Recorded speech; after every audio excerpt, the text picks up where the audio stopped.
বাংলাদেশের ইতিহাসের সঙ্গে ফুটবলের সম্পর্ক অবিচ্ছেদ্য। ফুটবল এদেশের মানুষের প্রাণের খেলা। স্বাধীন বাংলা ফুটবল দল থেকে শুরু করে বর্তমান সময় পর্যন্ত ফুটবলের সঙ্গে মিশে আছে এদেশের মানুষের নানা স্মৃতি। এক সময় চিরপ্রতিদ্বন্দ্বী দেশসেরা দুটো ক্লাব আবাহনী মোহামেডানের খেলাকে ঘিরে মানুষের উন্মাদনা ছিল তুঙ্গে। নিকট অতীতে ফুটবলের জৌলস ও রূপ লাবণ্যতে কিছুটা ভাটা পড়লেও বর্তমানে দেশের ফুটবলে যেন বইছে বসন্তের হাওয়া। এ জৌলস ফিরে পাওয়ার শুরুটা অবশ্য নারী ফুটবলারদের হাত ধরে। বয়সভিত্তিক প্রতিযোগিতা থেকে শুরু করে জাতীয় পর্যায়ে প্রায় প্রতিটি স্তরেই বাংলাদেশ নারী ফুটবল দল সাফল্যের স্বাক্ষর রেখেছে। সাফ চ্যাম্পিয়নশিপ ও বয়সভিত্তিক টুর্নামেন্টে শিরোপাজয়ী নারীরা দেশের মুখ উজ্জ্বল করেছে বিশ্ব দরবারে।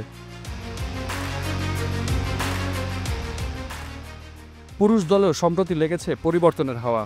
কোচ হাভিয়ের কাবরেরার অধীনে যেন এক নতুন বাংলাদেশ। দেশীয় অভিজ্ঞ ও তরুণ খেলোয়াড়রা ছাড়াও দলে রয়েছে এক ঝাঁক বাংলাদেশি বংশোদ্ভূত ট্যালেন্টেড বিদেশি ফুটবলার।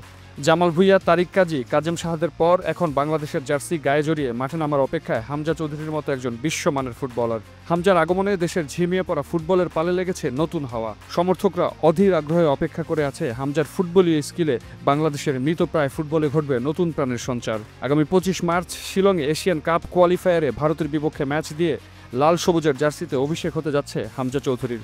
সে ম্যাচকে সামনে রেখে দলের সাথে প্রথমবারের মতো অনুশীলন করেন হামজা। ফ্লাড লাইটের নিচে অনুশীলনের আগে কোচ হাভিয়ের কাবরেরা ও দলের অধিনায়ক জামাল ভুঁইয়ার সঙ্গে সংবাদ সম্মেলনে আসেন এ ফুটবলার। সেখানে সাংবাদিকদের প্রশ্নের জবাবে তিনি জানান, ভারত ম্যাচকে ঘিরে কোনো চাপ অনুভব করছেন না। I'm very hopeful and I'm very excited. Me and the coach have spoken for a number of weeks, and he showed me a lot of the video clips that I've been very surprised with. Bangladesh দলে খেলার সিদ্ধান্ত নেওয়ার পর থেকে ইংল্যান্ডের বিভিন্ন ক্লাবে খেলা সতীর্থ, কোচ ও বন্ধুরা অভিনন্দন জানাচ্ছে বলে উল্লেখ করেন হামজা।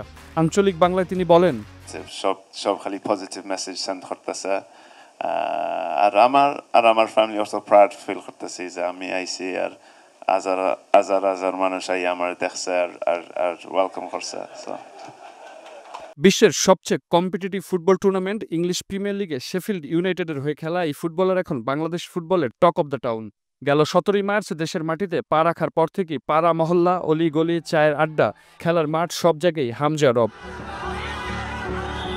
দেশের আপামর ফুটবল সমর্থকদের আশা হামজা হয়ে উঠবে বাংলাদেশ ফুটবলের নতুন স্বপ্নের ফেরিওয়ালা। আবার কানায় কানায় পূর্ণ হবে স্টেডিয়াম, বাড়বে জনমানুষের উন্মাদনা, বাংলাদেশের ফুটবলে ফিরে আসবে সেই হারানো জৌলস।